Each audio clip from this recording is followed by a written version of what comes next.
رسول اللہ صلی اللہ تعالی علیہ وسلم خرج علی حلقۃ من اصحابہ، بے شک ایک مرتبہ آقا علیہ الصلوۃ والسلام کا گزر اپنے صحابہ کے حلقہ پر ہوا، فقال ما اجلسکم، آقا علیہ الصلوۃ والسلام نے ارشاد فرمایا تم یہاں پر بیٹھ کر کیا کر رہے ہو؟ قالوا جلسنا نذکر اللہ ونحمدہ علی ما ہدانا للاسلام ومن به علینا۔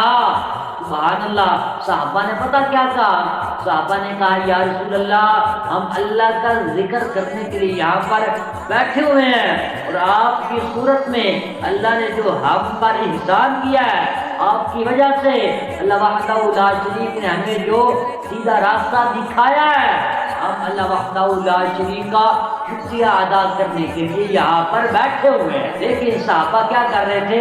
اللہ کا بھی ذکر کر رہے تھے اور اللہ کے حبیب کا بھی ذکر کر رہے تھے، جیسا کہ آج کل ہم سنی کرتے ہیں۔ یا صحابہ نے یہ عمل کیا، آقا علیہ السلام نے ان کو یہ نہیں کہا اے میرے پیارے صحابہ تم شرک کر رہے ہو، تم بدعت کر رہے ہو۔